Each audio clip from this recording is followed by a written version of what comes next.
Hey there. So this is Pam Perry. It has been a minute since I've done a Pam Perry's picks. A lot has been going on in the last couple of weeks or so since Black Friday, but that's a long story. We'll get to that later. It is December, and we have the December Speakers Magazine out and about. You can go to speakersmagazine.com. But today I'm talking about the pick, Pam Perry's picks, plural, because I have three of them. We have volume one, we have volume two, and we have volume three. But more than that, we actually have the author here with us today, Dr. Carmela Nanton. And the first book, which is Hardwired to Lead, you see that right there, is Power Secrets in Women's Leadership. And leadership, as you know, is one of the topics that I just love, love, love talking about because we can never get too much wisdom on what leadership is all about. But this particular book is an International Book Awards finalist. You see the gold stamp in the front, available on Amazon. We're on Amazon Live, we're on LinkedIn Live, and we're on YouTube. But to give you a little bit about, I sound like Oprah when I said that, didn't I? But Dr. Carmela Nanton is the founder and CEO of Carmel Connections, Inc., and the host of the podcast In the Lead. She is a consultant, executive business coach, speaker, educator of leaders for over 2 decades. A leadership, inclusion, and performance system strategist, she uses her global perspective, hailing from Florida, and interdisciplinary background as catalyst for facilitating change in leadership thinking, context, and practice. And we can see right here that we're going to bring her up because she is in the green room, I guess you would say, kind of like waiting in the wings here. So we'll bring up Dr. Carmela. Yay! Well, hello, everyone.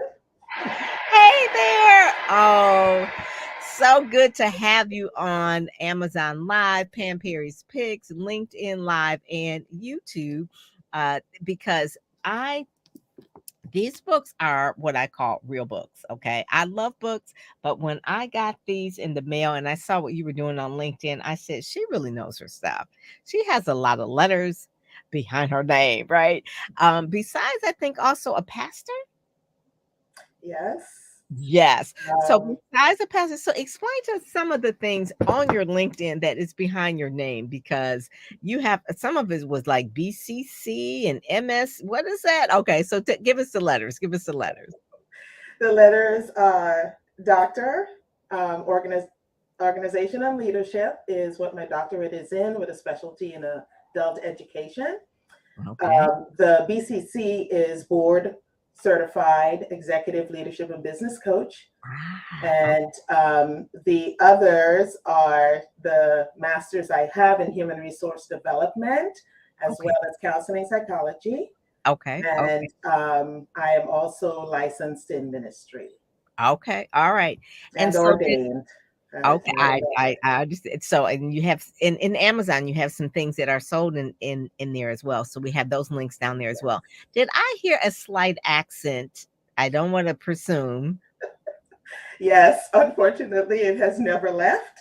But Uh-huh. yes, my accent hails from Aruba, a very Okay, beautiful I knew island it was in the somewhere. I Pacific. said it was something that you said because I have a dear friend that is from Aruba, and it was like one of the letters that you said, and I was like, I think she is from Aruba. Okay, that is it. That is it. I Oh, okay, good. But how long have you been in Florida? Oh, I've been in Florida for about 20 years. Okay, 20, yeah, a little over 20 years. okay. I've been spending some time in New York and a little bit in Georgia and now in Florida. I love it. I love it. I'm from Detroit, so it's cold up here. That's why I've got this big old sweater on. so, so I envy you, but really coming from Aruba, it's just kind of like that's just normal for you. So, hey, but Yes. let's talk about your book, Hardwired to Lead. Mhm. You have three of the books. So each one of them are off roughly over 200 pages. I think this first one, uh, I'm looking at this one is roughly about 320 so pages or so. So where did the love for leadership come from? And in terms of birth order in your family, where are you? In birth order, I am number three, Okay. Okay. and the love for leadership came from life experiences.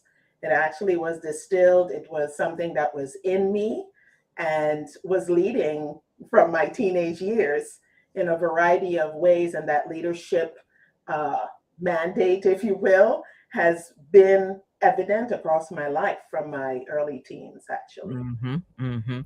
So you were always that person, like, no matter where they would plop you down and put you in different rooms or different situations, you would be the person that would organize the teams, really find the peace, uh, give people the ideas or the structure, the systems or the strategies of, like, how to make it work. So give us some examples of some of the things that you just kinda noticed that about yourself or other people noticed it in you, because you don't really know you're a leader until you got people around you that are you're leading. So where did you first kind of notice that ship about yourself? Um, bossing my bossing my siblings around That's was why I one asked of about the those. birth order, because I was like, that Yes, had a lot to do with it. Right, right. yeah, was one of those things. And the other was being too old to participate in the Awana Club years that we had. And so they just said, okay, you want to be a part, you got to lead a team. And I led a team with a disadvantage, and we actually ended up winning. Ah, So, part of what I learned in that time and space was that I could lead against all odds. mhm. And the experience in that setting caused me to always just naturally walk into a leadership position wherever I was.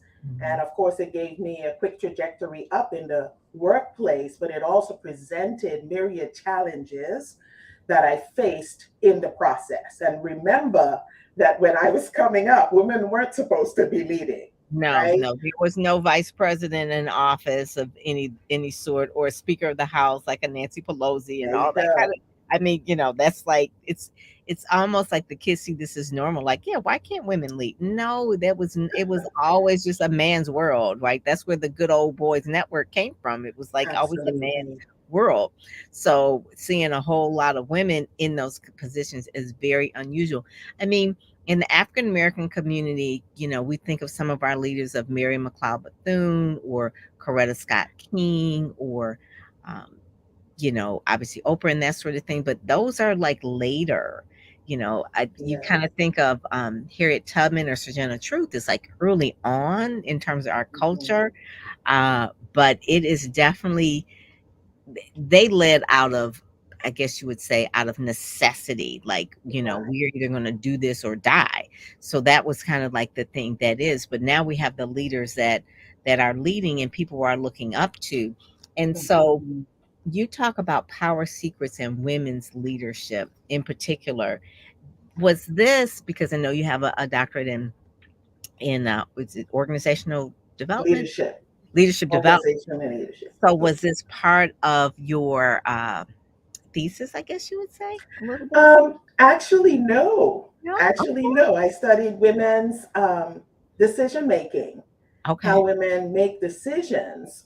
But this book came from the the desire to chronicle the experiences that I had as a leader in the across the various sectors that I was in, and with the understanding that it was all about power. Mm. And the significance of that is this, that I framed that book in particular around domestic violence. Ah, And domestic violence is about power and control.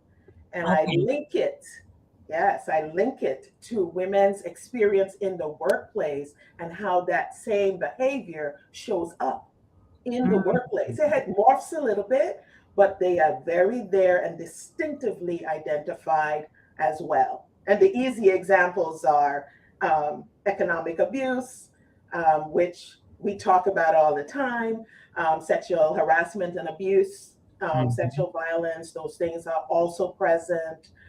Women being excluded from the leadership positions, even though they are quite capable, have the competence and the capacity to lead, evidence it, but they still, hold back that space. And so Mhm. we're excluded from those experiences as well. And I'm not going to leave out the gaslighting and the um, concerted effort to create a narrative that women cannot lead, even though we use their leadership capacity all the time. Mhm. Or that women can't get along too. That's another Yes, falsity. yes, yes, That kind of thing, like, oh, absolutely. we can't have women. They're too emotional. They don't get along. They're catty and da da da. This and that kind of thing. That's right. I like what you said when it's very similar to the abuse that like women would stay in terms of relationships where they may be mistreated and they Hmm. basically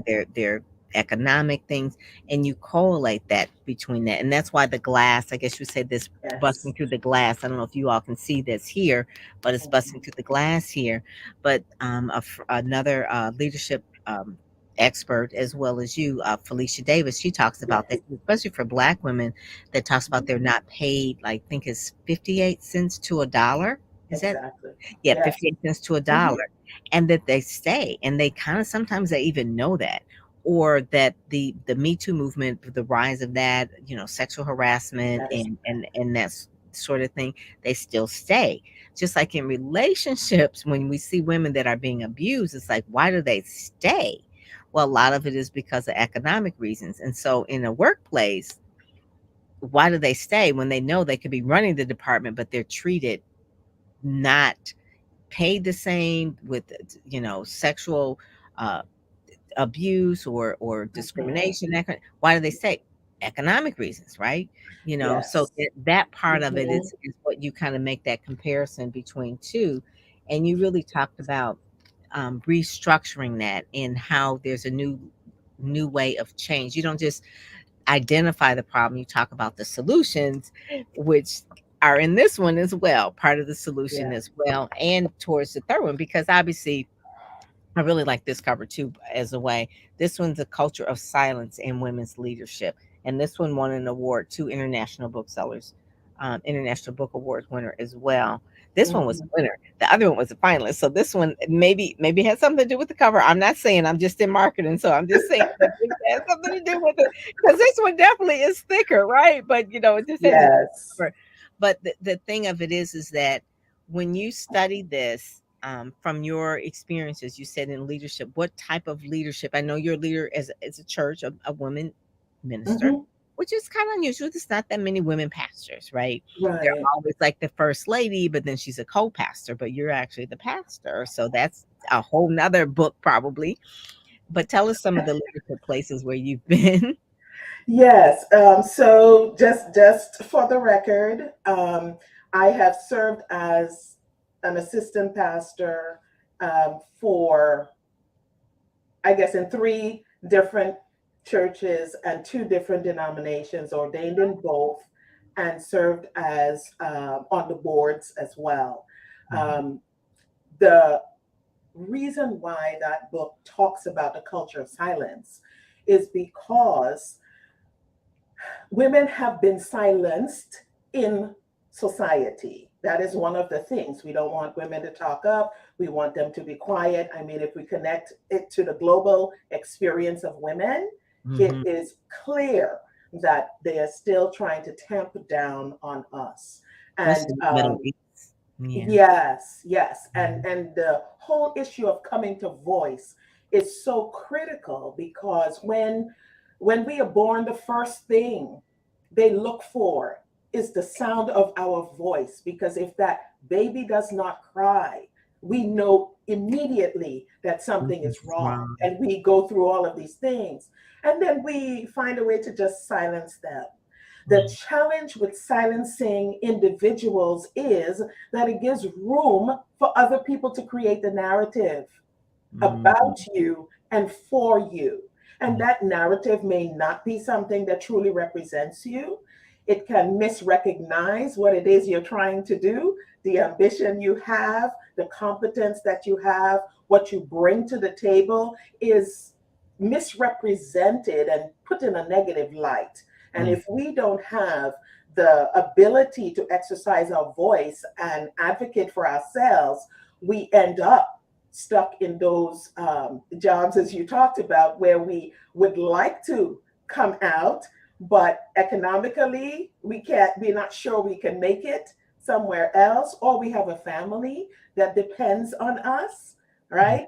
And we are looking for ways to come out and be who we are, which is the huge exodus for entrepreneurship right Mm. now. By the way, for women, they're saying, you know what, organizations are not making room for us, we're going to run the table ourselves. Yes. But the thing that I also say in relation to that is, even though women of color in particular, the fastest growing um, group Say, of individuals in entrepreneurship and starting up businesses and so on, we run into the same issues, right? In terms of not being allowed to get at the table, the economic abuse where we won't get the venture capital that we need to propel our businesses forward. So that's just two examples, not to mention um, the gender bias and the sexual harassment and stuff that is almost second nature to how business is handled. And I mhm. wanted to A, expose that, and then B, talk about how we could recognize it as women, sort of like putting a vocabulary to it, and then talking about what we need to do as women to shift that narrative, to make sure that the culture that we are working in is aware of it, and the kind of leadership that is necessary is conscious leadership on the part of our leaders, and servant leadership as well, in the sense that those leaders serve their people and want the best, want to develop them, want to enhance them, and want to propel them. And then transformational leadership, right? Because Mm. we become the social architects as leaders. And that means that we can shape and shift the culture like an architect builds things. We can build and rebuild what is there so that women can thrive and function in full leadership capacity with competence. Hmm. And what I like that you say, Dr. Camilla, is leadership is relational. It Yes. says my definition of leadership Mhm. is that it is an influential relationship between Leadership. the leader and follower, established or chosen to achieve mutual goals. Absolutely. And basically, it says women do have influential power, Absolutely. and then really just exercising that power, and just even using that word is a different word for women to use power. You know Yes. what I'm saying? It's like Yes. it's a different word to influential is okay, but using the word power, it's like okay. However, when they exercise such power, it frequently creates a disruptive effect that Yes. can make men feel threatened or triggered, or trigger the desire to silence and control women. That right Absolutely. there, I was like, that is deep. I said, so just women walking in their power Yes. triggers men. And I can only think a little bit, and this is not that we're gonna talk about politics, but I only think about Nancy Pelosi. Love Okay. her. And just the power that she walks in. She's very feminine, right? She's Yes. like Absolutely. like a man and all this kind of, be like, "Ugh," but she just triggered Trump to the point where he just could not stand her, but she Did was not just do it. powerful. Hmm. She was powerful. And I only saw the true leadership, and I knew she was a leader, but I saw her true leadership demonstrated in the January 6th Yes. event. Absolutely. And by far, I was in tears because I said, "Oh my God, when your country is burning, like literally burning down around you, the way she kept her head so cool and what she was Calm, telling cool, and people to do collected. and telling people what to do next, and just the sharpness of it, I was like, oh." Listen. And it was like it was that she exuded that. And Yes. so many women, I mean, so many women do have that, but to think when she finally does write her memoir, it's going to just the stories that she will tell. The Absolutely. stories And she she will gets a mention in the book because of that. Oh my The reality of her experience as she brings it to the table and just was able to, sometimes leadership is a chess game.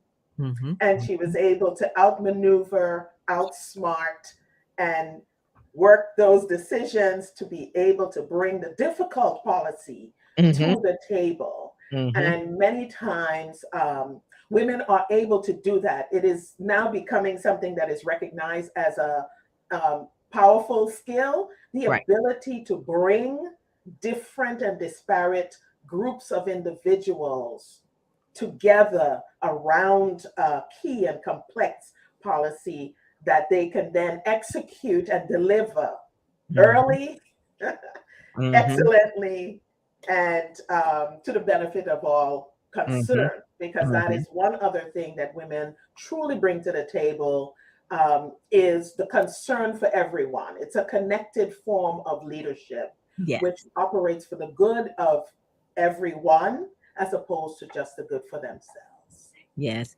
You remind me of our speaker that's on the Okay. cover of Speakers Magazine, Dr. Cindy Trim.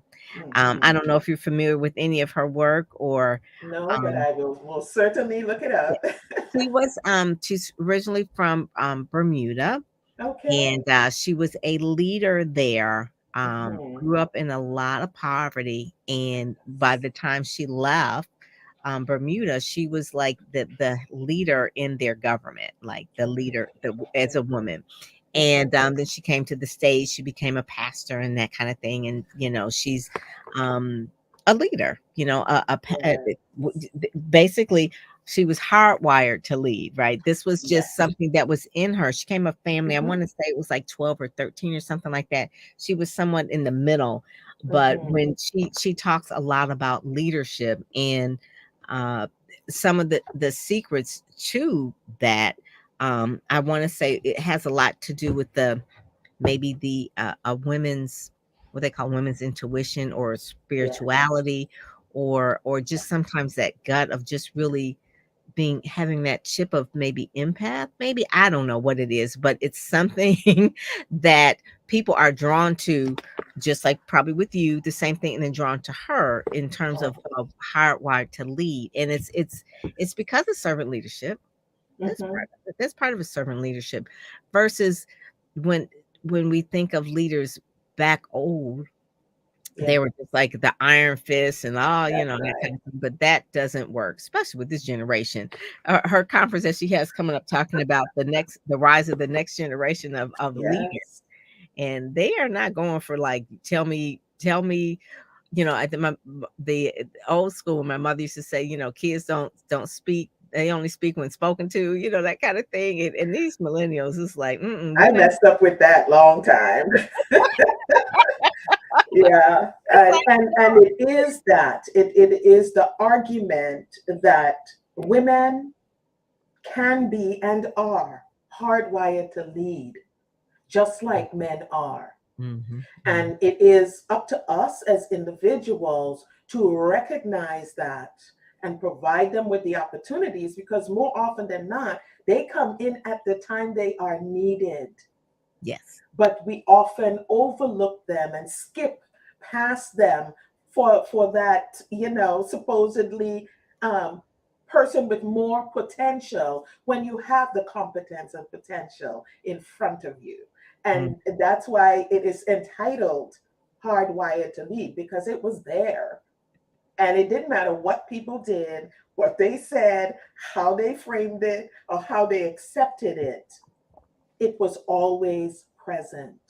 And that is what I hope with these books, that as you read them, yes, some of it is going to um, activate you. I think that's the word I will use. It will activate you because it is raw truth. yeah. And we don't have a strong relationship with truth all the time.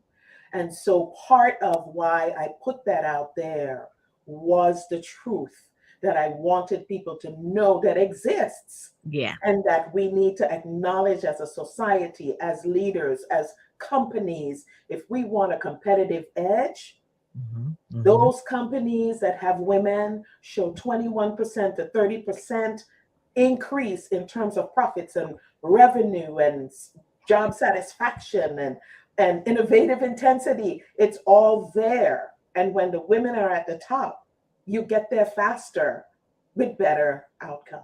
I love that. I love that. Dr. Carmela, this has been so good. I want to Thank keep in you. touch with you and introduce you to the other women that I know in this space that you all will have a good time, especially on your Absolutely. podcast as well. I don't know if Felicia Davis has been on your podcast before. She's Um, from Phoenix, I believe. Phoenix. And then there's a Dr. Geneva Williams, I believe she's out of Okay. Detroit.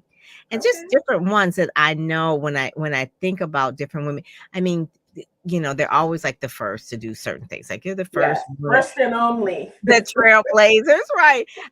Dr. Geneva was one of the ones that was the first woman to head United Way nonprofit Mm, organization, and one of the yes. first women to do this and that and start this, and it's Mhm. and when I think about what you talk about being an influential leader, that is part of it. They walk in the power of that and Absolutely. unapologetic, still, being the women that they are, wearing the pink and the lipstick and all the stuff that they want to Absolutely. do, but leaders Yes. hardwired to lead. And this is really, really good. And congratulations on the 2 book awards. I see the gold seal on the that is a what I want to call one of the marketing things that we can kind of okay, I want to say this in the right way. There are a lot of Amazon bestsellers, but not a lot of gold seal winners. How's Okay. that? So that's what I'll say. Thank you. So this is really, really, really, really good because sometimes you can, depending on the algorithm, you can be a Amazon bestseller, but people have to actually read your book and judge your Yes. book in order for you to get that. So it's enough to say you're a bestseller, but to actually say that you're an award winning because of the content is really, really important. So I congratulate you on that because Thank you. that is when I hold up all these books, I was like, "Woo, that's a lot. That's a lot." But then it's so rich. And so I think people not only need to read it once and buy it on Amazon, but read it once, twice, and then actually buy a book for someone else to share, Yes. especially women in leadership. This is be a Absolutely. really, really good thing for people to have as a gift. You're thinking like, oh, what can I get the woman that has everything? Get her a book on leadership, and it will speak to her in a way that it's like, "Oh my god, she understands." Absolutely. She There is. understands me. So that is Mhm. good, that is good. And I want people to know that they can go to your website as well, drcarmelananton.com. Mhm. And, do you have anything coming up in 2023, conferences or places where you're speaking? Are you heading up north to Detroit? Don't come till after April, though. I'm telling you, you don't Because want it's kind of cold, right? you don't want Um, yes, I will be doing a conference in the spring. okay. It is entitled the same thing, Hardwired to Lead. And I will be looking for women who are leading, whether they are leading their own company or leading in a company, Mm, because we are looking to have a global conversation around the positions, the experiences. And for me, it's almost like a research project in okay. the sense that it brings together the different voices around the various topics that are in the book and verifies or adds to the information that is already there. Ah, And you get it from those who have the practical what? experience, Mhm, mhm. right? It's not just in the head. It is from the those who have experienced it. And I believe that conversation needs to happen. I Mm. believe that women who are in leadership, I invite them out from behind the executive door out into the public to the extent that is necessary to share their powerful experiences so Mhm. that other people who want to do what they're doing can understand the challenges, learn how it has been overcome, have that vocabulary, and then are able to start on their runway to the top as well. I love that. I love that. I think of one person in particular I want to share my books with is Tamira Chapman. She's one Okay. of the women in WPO, Women's Presidents Organization, and she was like Okay. one of the top uh, 50 women to watch. She was number 4, Awesome. and number like one of the fastest growing companies of the year, according to Chase and WPO and that sort of thing. So yes, she would be one that talks about women in leadership. And actually, she this weekend, Michelle Obama has a book called "The Light We Carry." So Yes. she and her organization are going to be interviewing her this weekend, and Wonderful. just that quiet leadership, that influential Hmm. leadership, really doing the work, very spiritual as well. And Deidre Moore is Hmm. one. Okay, this was Deidre Moore is another leader as well. She says, "Can one connect with Dr. Nanton on her website?" So they're asking that question. Absolutely, Yes, yes. You yes. can connect with me, and for email, it's just info@drcarmelananton.com. There you go. And absolutely, if you're interested in connecting or being one of the speakers She that is we have on excellent. that conference, I Oh would my love to have you. Yes, yes, she is hardwired to lead as well. She's an author and a speaker and an Fabulous. attorney and a litigator and out of New York, out of Brooklyn. So definitely for sure, she would be one that you would definitely love connecting with. She is an amazing person as well. So a lot of women are doing things that are very I guess you would say behind the scenes, so to speak. Yes. So I'm glad and you're bringing them out and to talk about this, Yes. so these are the things. So thank you so much. I know I only Thank promised you you. 30 minutes and it's 33 and 18 seconds. So I just thank you Thank so much you. for joining us today on Pam Perry's Picks. This has been excellent and thank you so much and have a good rest of the day, rest of the year, and I will see you at the top of 2023. We're going to keep in touch and talk, okay? Yes. Thank you so much. And I appreciate you having me. All righty. Thank you so much. All righty. And so that is Pam Perry's Picks. And make sure that you reach her out to her, Dr. Carmela Nanton. There, you see that on the website there. Love that. Love that. She has great branding and her books are really, really good. So please make sure that you click the link below on Amazon Live and get the books, not just one, two, but three. And I'm sure she probably is going to have another one out next year. We didn't even talk about that. But for now, get caught up. If you don't have those, get these three right now. So with that, I am Pam Perry and I am out. All righty. Thank you, Deidre Moore. All righty. Bye bye.